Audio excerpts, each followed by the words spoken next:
욥기의 말씀입니다. 욥이 말하였다. 인생은 땅 위에서 고역이요 그 나날은 날품팔이의 나날과 같지 않은가. 그들을 애타게 바라는 종 삭을 고대하는 품팔이꾼과 같지 않은가. 그렇게 나도 허망한 달을 물려받고 고통의 밤들을 나누어 받았네. 누우면 언제나 일어나려나 생각하지만 저녁은 깊어가고 새벽까지 뒤척이기만 한다네. 나의 나날은 배틀의 북보다 빠르게 희망도 없이 사라져 가는구려. 기억해 주십시오. 제 목숨이 한날 입김일 뿐임을. 제 눈은 더 이상 행복을 보지 못할 것입니다. 주님의 말씀입니다. 사도 바오로의 고린토일서 말씀입니다. 형제 여러분, 내가 복음을 선포한다고 해서 그것이 나에게 자랑거리가 되지는 않습니다. 나로서는 어찌할 수 없는 의무이기 때문입니다. 내가 복음을 선포하지 않는다면 나는 참으로 불행할 것입니다. 내가 내 자유의사로 이 일을 한다면 나는 삭을 요구할 권리가 있습니다. 그러나 하는 수 없이 한다면 나에게 직무가 맡겨진 것입니다. 그렇다면 내가 받는 삭은 무엇입니까?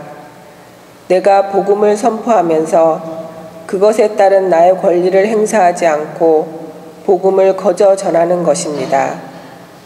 나는 아무에게도 매이지 않은 자유인이지만 되도록 많은 사람을 얻으려고 스스로 모든 사람의 종이 되었습니다. 약한 이들을 얻으려고 약한 이들에게는 약한 사람처럼 되었습니다. 나는 어떻게 해서든지 몇 사람이라도 구원하려고 모든 이에게 모든 것이 되었습니다. 나는 복음을 위하여 이 모든 일을 합니다. 나도 복음에 동참하려는 것입니다. 주님의 말씀입니다. 주님께서 여러분과 함께 마테오가 전한 거룩한 복음입니다. 그무렵 예수님께서는 회당에서 나오시어 야고보와 요한과 함께 곧바로 시몬과 안드레아의 집으로 가셨다. 그때 시몬의 장모가 열병으로 누워 있었는데 사람들이 곧바로 예수님께 그 부인의 사정을 이야기하였다. 예수님께서 그 부인에게 다가가시어 손을 잡아 일으키시니 열이 가셨다. 그러자 부인은 그들의 시중을 들었다. 저녁이 되고 해가 지자 사람들이 병든 이들과 마귀 들린 이들을 모두 예수님께 데려왔다. 온 고을 사람들이 문 앞에 모여들었다. 예수님께서는 갖가지 질병을 앓는 많은 사람을 고쳐주시고 많은 마귀를 쫓아내셨다. 그러면서 마귀들이 말하는 것을 허락하지 않으셨다. 그들이 당신을 알고 있었기 때문이다.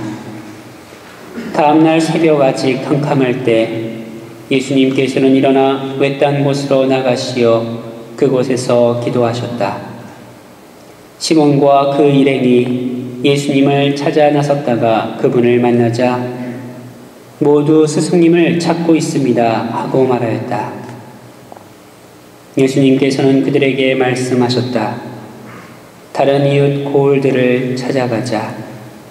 그곳에도 내가 복음을 선포해야 한다. 사실 나는 그 일을 하려고 떠나온 것이다. 그러고 나서 예수님께서는 온 갈릴레아를 다니시며 회당에서 복음을 선포하시고 마귀를 쫓아내셨다. 주님의 말씀입니다.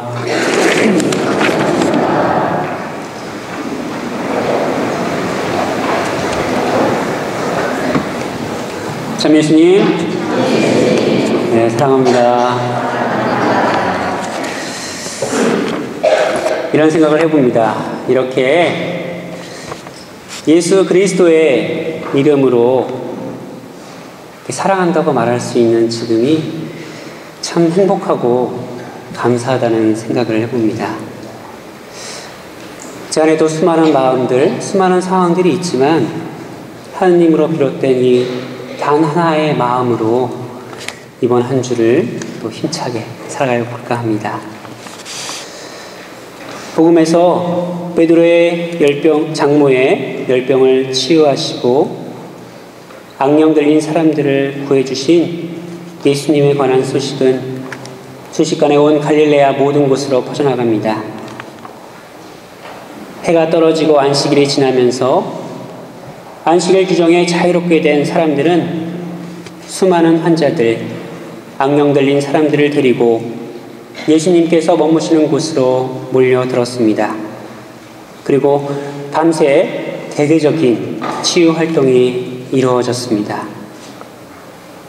하느님의 은혜가 풍성하게 내린 이 호숫가 작은 마을의 밤은 감사와 환희, 기쁨과 설렘 속에 그렇게 깊어갑니다.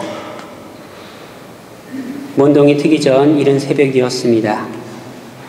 피곤해 지친 제자들이 깊은 잠에 빠져 있을 때 예수님께서는 외딴 곳으로 가셔서 기도에 전념하시고 계십니다. 아침이 되자 어제보다 더 많은 사람들이 시몬 베드로의 집으로 몰려들었습니다. 그때 예수님의 모습이 안 보이자 사람들은 그분이 어디 계시냐고 다들 아우성입니다. 시몬 베드로는 그래서 예수님을 찾아 나섭니다. 그리고 만난 예수님께 아뢰니다. 모두 스승님을 찾고 있습니다. 이 순간 만일 우리였다면 인간적인 마음에 우쭐하여 사람들에게 달려갔을 것입니다. 자신을 열렬히 기다리는 사람들에게 다가가 그들과 함께하고 싶었을 것입니다. 마음껏 능력을 발휘하고 더 큰 찬양을 받고 그런 모습을 지니길 원했을 것입니다. 그러나 예수님은 그런 모든 것들에 연연하지 않습니다. 단호히 일어서서 홀로 앞장서 가시며 이렇게 말씀하십니다. 다른 이웃고를 찾아가자. 그곳에도 내가 복음을 선포해야 한다. 사실 나는 그 일을 하러 온 것이다. 카파르나움 외에도 갈릴레아 호숫가에는 많은 작고 소외된 고을들이 있었습니다. 그곳에도 예수님께는 그곳 사람들도 예수님께는 소중한 사람들이었습니다. 이처럼 예수님께서는 자신의 인기를 생각하지 않습니다. 오직 하나님 아버지의 뜻을 성취하는 것에만 관심이 있습니다. 단 하나의 마음, 단 하나의 희망으로 하나님의 일을 하실 분입니다. 곧 죄인을 부르기 위해서, 잃어버린 양들을 찾기 위해서 자신의 목숨을 바쳐 많은 사람들의 죄값을 치르기 위해 이 땅에 오셨다는 사실을 늘 기억하며 그 하나의 마음으로 살아가셨습니다. 우리 신앙인의 마음도 이와 닮아야 할 것입니다. 하나님을 공경하고 그분께서 사랑이심에 서로 사랑하자. 그리고 영원한 삶을 희망하며 살자. 이 단 하나의 마음으로 오늘의 삶을 살았으면 합니다. 이때 우리의 삶의 자리에도 풍성한 은총이 가득히 내려 아픈 이들이 치유받고 소외와 가난에 고통받는 이들이 위로받으며 모든 이들의 마음속에 희망과 기쁨, 설레임이 가득할 것입니다. 인기, 권력, 질투, 시기, 오해, 왜곡 그 모든 것을 내려놓고 순수한 단 하나의 마음으로 단 하나의 지향으로 서로 사랑하는 우리 공동체가 되었으면 합니다. 아멘.